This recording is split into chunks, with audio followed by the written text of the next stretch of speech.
इस मूवी में हम देखेंगे कि सूरज एक्सपांड होकर पृथ्वी को तबाह करने वाला है और इस मुसीबत से बचने के लिए पूरी दुनिया एक होकर पृथ्वी को दूसरे सोलर सिस्टम में मूव करने का फैसला करते हैं। लेकिन ऐसा करने से पृथ्वी पर तूफान, भूकंप, सुनामी आती है। लेकिन इस खतरे से निपटने के बाद पृथ्वी जब जुपिटर के पास आता है तब जो होता है वो देखने लायक है। इस मूवी का नाम है द वंडरिंग अर्थ। मूवी की शुरुआत होती है 2061 से, जहाँ दिखाया जाती है कि सूरज बहुत जल्दी एक्सपांड हो रहा है और आने वाले 300 सालों में वो पृथ्वी की ऑर्बिट में एंटर करेगा, जिसके कारण हमारा पृथ्वी तबाह हो सकती है। इस खतरे को देखते हुए दुनिया के बड़े बड़े देश आगे आते हैं और यूनाइटेड अर्थ गवर्नमेंट नाम की एक ऑर्गेनाइजेशन बनाती है, जिसका काम था हमारे इस पृथ्वी को नजदीकी अल्फा सेंचुरी नाम का जो दूसरा सोलर सिस्टम है उसमें मूव किया जाएगा। अब ये पूरा सफर 2500 साल का था। इतने दूर जाने के लिए पृथ्वी पे कई सारे लोकेशन में थ्रस्टर बनाया जाता है, जिसे अर्थ इंजन भी कहते हैं। ये सारे थ्रस्टर, जिसे बूस्टर कहा जाता है, वो फ्यूजन पावर प्लांट पर चल रहे थे, जिसके कारण पृथ्वी को बूस्ट मिल रही थी और वो अपनी जगह से मूव होने लगी है। इसके बाद हमें एक एस्ट्रोनॉट पेकियांग और उसके बेटे क्यू के साथ दिखाया जाती है। वो अपने बेटे को कहता है कि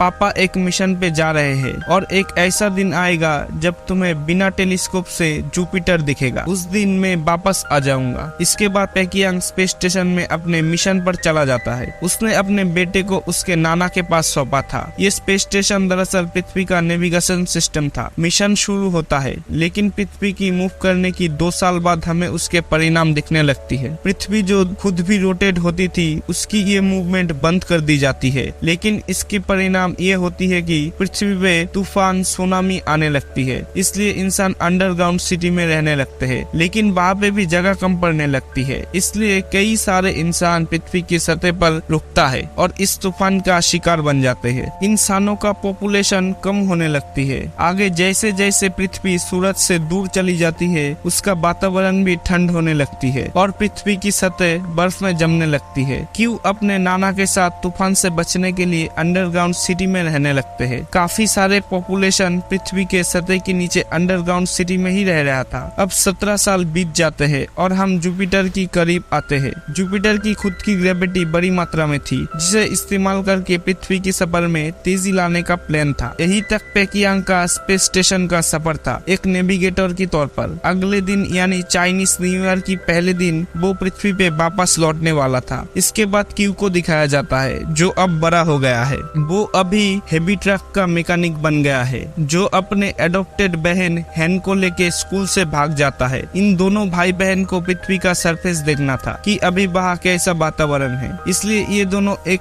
लोकल चोर के पास जाके उससे थर्मल सूट चुरा लेते हैं। क्यू के पास एक बबल कैप्सूल होती है, जो अचानक से कभी भी बबल में कन्वर्ट होती थी, जिससे दोनों ही बच जाते हैं। जिसके बाद वो उसकी इस्तेमाल करके थर्मल सूट चुरा के वहाँ से भागते हैं। फिर दोनों लिफ्ट से ऊपर चले जाते हैं और देखते हैं कि सरफेस का टेम्परेचर नेगेटिव हो गया है। कोई भी इंसान बिना थर्मल सूट के वहाँ पे जिंदा नहीं रह सकता है। आसपास कोई भी रहने लायक जगह ही नहीं है और पास ही में वो बड़ा सा अर्थ इंजन भी देखते हैं। दूर पर ही उन्हें अपने नाना का स्पेशल ट्रक दिखता है। वो ट्रक काफी ज्यादा बड़ा था। क्यू और हैन दोनों ही ट्रक में बैठ के भाग जाते हैं, लेकिन पुलिस उन्हें पकड़ लेती है और झूठा पास इस्तेमाल करने के कारण उन्हें जेल में डाल देते हैं। दोनों के नाना जी वहाँ उनको छुड़ाने के लिए आ जाते हैं और पुलिस को रिश्वत देने लगता है। इसके कारण पुलिस उन्हें भी जेल में डाल देते हैं। वही जेल के अंदर ये लोग टीम नाम की एक और लड़के से मिलते हैं। यहाँ स्पेस में पृथ्वी जुपिटर के करीब आती है। उसकी ग्रेविटी यूज करके तेजी से पृथ्वी का सफर तय करना था, जिससे पृथ्वी सोलर सिस्टम से बाहर निकल सकता था। लेकिन अचानक से जुपिटर की ग्रेविटी में स्पाइक आने के कारण वो इरेगुलर बन जाती है और पृथ्वी जुपिटर के करीब खींची चली जाती है, जिसके कारण पूरी पृथ्वी पे भूकंप और तूफान आने लगती है। धीरे धीरे सारे अर्थ इंजन बंद हो जाते हैं। क्यू, हैन, उनके नाना और टीम अपना ट्रक लेके जेल से भाग जाते हैं। लेकिन भूकंप भूकंप के कारण कई सारे पहाड़ उनके ट्रक के ऊपर गिरने लगता है, लेकिन ये लोग जैसे तैसे करके उस खतरे से बाहर निकलता है। यहाँ पे स्पेस स्टेशन में जो उनका AI कंप्यूटर था वो सारे एस्ट्रोनॉट को चेतावनी देता है कि अभी सिस्टम लो एनर्जी पे जा रहा है, इसलिए तुरंत ही अपने हाइबरनेशन स्लीपिंग पॉड में चले जाए। यहाँ पे पेकियांग को टेंशन आ जाती है, इसलिए वो अपना घर वालों से कांटेक्ट करता है। वो इन्हें नजदीकी बंकर बताता है ताकि वो लोग बाहर जाकर इस तूफान से सुरक्षित रहे। उसके बाद वो खुद भी हाइबरनेशन स्लीप में जाने के लिए निकलता है। यहाँ पर वो लोग बंकर की तरफ जा ही रहे थे,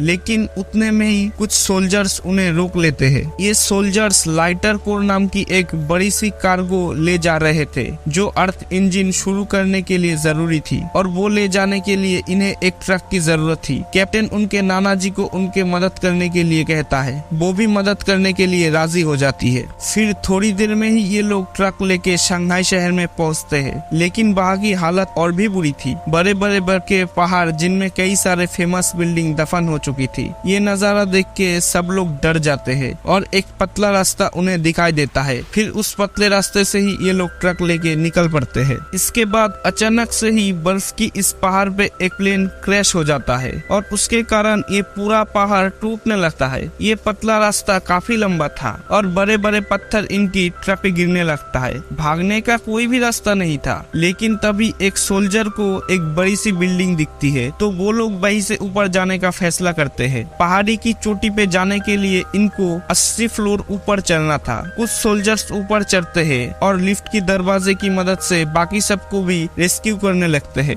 क्यू, हैन और उनका कैप्टन ऊपर आ जाता है। इनके नाना जी एक सोल्जर और लाइटर को अभी भी नीचे ही था। यहाँ पर बाकी के सोल्जर्स नाना जी, लाइटर को और उसके सोल्जर को ऊपर खींचने लगता है, लेकिन तभी वापस भूकंप के कारण बिल्डिंग बहुत जोर से हिलने लगता है। तब तक वो लाइटर कोर तो ऊपर आ जाता है, लेकिन उसी चक्कर में नाना जी और वो सोल्जर नीचे अटक जाता है और लिफ्ट इन दोनों के ऊपर गिरने लगता है। लेकिन तभी सोल्जर अपनी जान की परवाह ना करते हुए सामने वाले जो लिफ्ट का दरवाजा रहता है उसे तोड़ता है और नाना जी को उस बीच वाले फ्लोर में ही डाल देता है। लेकिन सोल्जर के ऊपर लिफ्ट गिर जाती है और वो मर जाता है। नाना जी की हेलमेट भी लगभग टूट गया था और उन्हें पता था कि बचने का कोई भी रास्ता नहीं है, इसीलिए वो सीधा हेलमेट निकाल देते हैं और बर्फ में फ्रीज होके उसी वक्त मर जाते हैं। हैन और क्यू बहुत ही ज्यादा इमोशनल हो जाते हैं, लेकिन क्यू को उस कैप्टन के ऊपर बहुत गुस्सा आ रहा था क्योंकि उसने उसकी नाना जी को बचाने में मदद नहीं की, जिसके बाद वो उस ग्रुप से अलग हो जाते हैं। सोल्जर भी लाइटर कोर को लेकर अपने रास्ते पर चले जाते हैं। यहाँ स्पेस स्टेशन में पेकियांग स्लीपिंग पॉड में कुछ गड़बड़ी करके उड़ जाती है। फिर वो सिस्टम चेक करता है और उसे पता चलता है कि उनका स्पेस स्टेशन पृथ्वी को छोड़कर किसी और ही रास्ते पर जा रहा है। वही AI सिस्टम को पता लगता है कि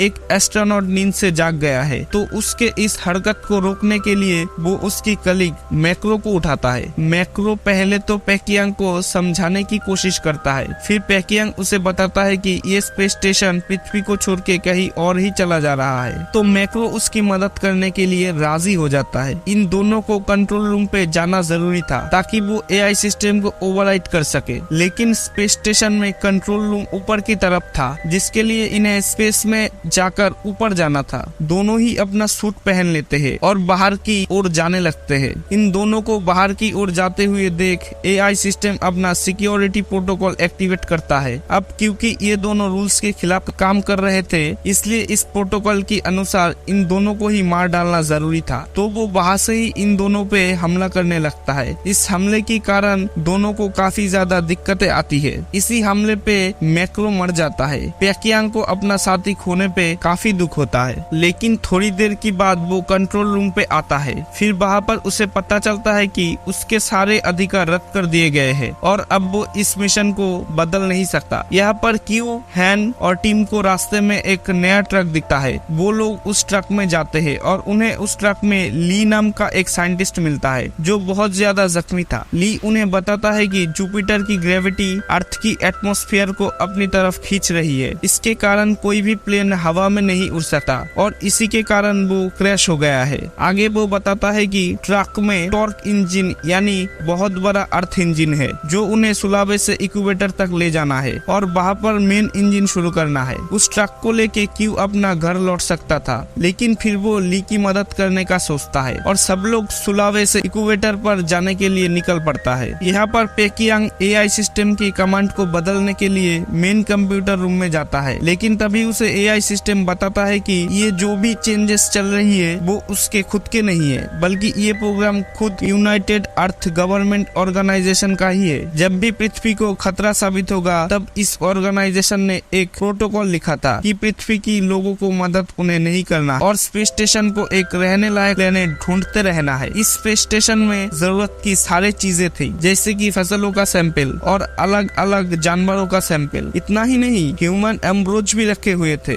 जो इंसानों को नई प्लेनेट पे सिविलाइजेशन शुरू करने के लिए मदद करेगी। भले ही पृथ्वी जुपिटर से टकरा जाए और सारे इंसान पृथ्वी पर मर जाएंगे, लेकिन ह्यूमन रेस खत्म नहीं होगा। नए रहने लायक प्लेनेट पे ये सारी चीजें वापस पैदा हो सकती है। ये सब कुछ सुनने के बाद पेकियांग को कुछ सोचता ही नहीं कि वो क्या करे। यहाँ पर जो सोल्जर की टीम थी उन्हें इस बर्फीली तूफान में उस लाइटर कोर को खींचना काफी मुश्किल हो रहा था और तभी अचानक से ठंड के कारण एक सोल्जर भी गुजर जाती है। ये देख के बाकी मेंबर्स का हौसला टूटने लगता है कि ये मिशन यहीं पे रोक देनी चाहिए और सबको अपने अपने घर चले जाना चाहिए, लेकिन इसके लिए कैप्टन राजी नहीं होता। फिर एक लेडी सोल्जर लाइटर कोर को शूट कर देती है, जिसके कारण वो खराब हो जाता है। ये देख के कैप्टन काफी गुस्सा हो जाता है और गुस्से में उस लेडी सोल्जर को लगभग मारने ही वाला था, लेकिन वो खुद को रोकता है और तभी वहाँ पर क्यू अपना ट्रक लेके आता है और उन्हें बताता है कि ट्रक में एक और टॉर्क इंजन है जो वो लोग सुलावे से लेके जा रहे हैं। इस मिशन के लिए उन्हें सोल्जर की मदद लगेगी, इसलिए सारे सोल्जर्स उनके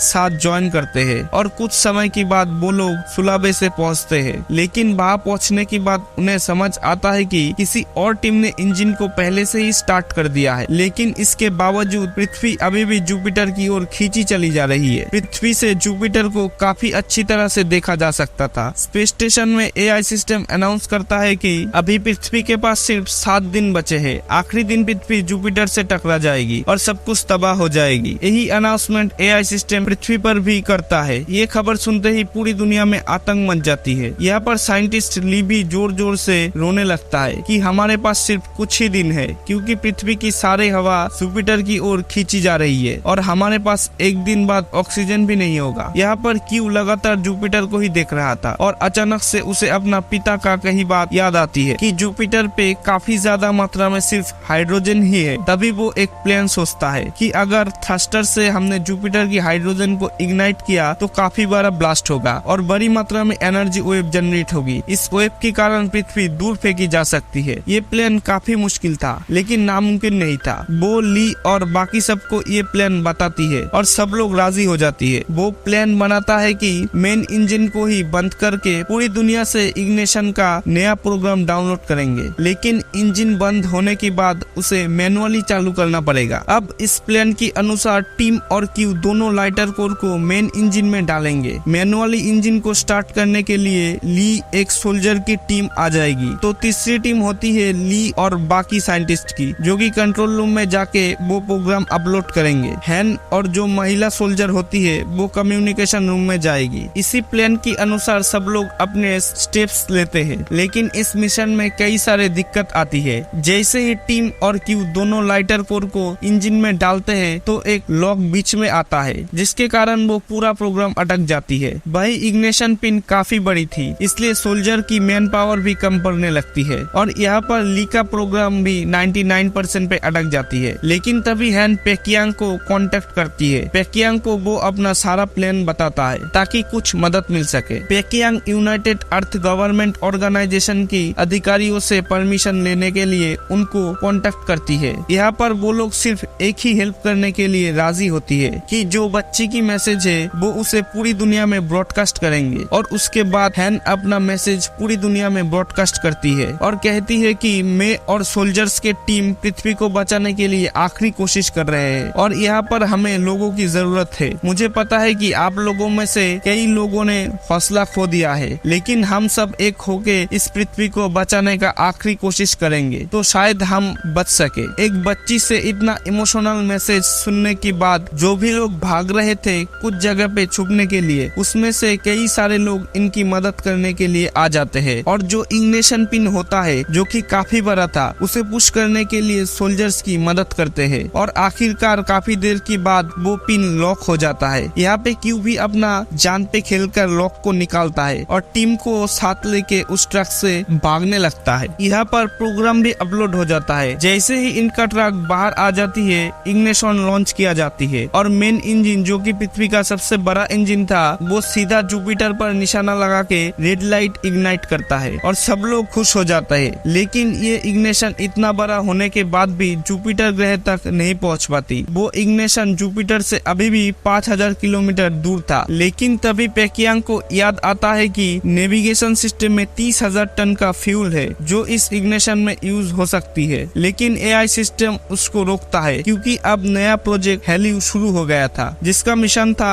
रहने लायक प्लेनेट ढूंढने का, ना कि पृथ्वीवासियों को मदद करना। पेकियांग के पास एक शराब की बोतल थी जिसे एआई सिस्टम पर फेंक मारता है जिसके कारण पूरी सिस्टम को आग लग जाती है और एआई सिस्टम खराब हो जाती है। जिसके बाद पेकियांग सिस्टम का कंट्रोल लेकर स्पेस स्टेशन को जुपिटर की ओर ले जाता है। फिर वो आखिरी बार अपने बेटे से कांटेक्ट करता है और इस फ्यूल के बारे में बताती है कि वो अपने स्पेस स्टेशन को लेके उस इग्निशन में चला जाएगा जिसके कारण विस्फोट होगा। लेकिन क्यू उसे ऐसा करने से मना कर देता है। लेकिन पेकियांग उसकी बात नहीं सुनता और अपने बेटे क्यू को आखिरी बार गुड बाय कहता है और उसे कहता है कि जब भी तुम जुपिटर को देखोगे तब तुम मुझे भी देख पाओगे। क्यू बहुत जोर जोर से रोने लगता है। वो सीधा डॉक को लेके उस आग में चला जाता है और उसे देखते देखते बहुत बड़ा ब्लास्ट हो जाता है जिसके कारण आग जुपिटर तक पहुंच जाती है। बाकी हाइड्रोजन इग्नाइट करता है और बहुत जोर से एनर्जी वेव जनरेट होती है जो पृथ्वी को अपोजिट डायरेक्शन में पुश करती है। हालांकि जुपिटर से निकले बड़े बड़े एस्ट्रॉयड अगले 7 मिनट में पृथ्वी तक पहुंचने वाली थी। सभी लोग अंडरग्राउंड बंकर की तरफ भागने लगते हैं। लेकिन तभी एस्ट्रॉयड पृथ्वी तक पहुंच जाती है और चारों तरफ तबाही का नजारा था। क्यू और टीम नीचे गिरने लगते हैं लेकिन वो एक पोल को पकड़ लेती है और तभी हैन नीचे गिरने लगती है और उसे बचाने के लिए क्यू भी नीचे कूद जाता है। लेकिन क्यू के पास कैप्सूल रहती है जिसके कारण वो दोनों बच जाता है। लेकिन वो भी जल्दी क्रैक हो जाती है और क्यू का हेलमेट टूट जाता है। ऐसा लग रहा था कि वो मर गया है। वही पृथ्वी बच गई थी और ये दूसरी दिशा में जा रही थी जैसा पहले का प्लान था। अब फिर 30 साल के बाद क्यू को देखते हैं जो कि बच गया था लेकिन उसके चेहरे में बहुत बड़ी जख्म आ गई थी और दूसरी सोलर सिस्टम में जाने का जो ये सफर था वो अभी भी जारी था। सब लोग अभी भी अंडरग्राउंड सुरक्षित रह रहे थे। क्यू जो है वो भी जूनियर ड्राइवर बन गया था और सब लोग उसे काफी रिस्पेक्ट के साथ देख रहे थे। और इसी के साथ ये मूवी यहीं पे एंड होती है।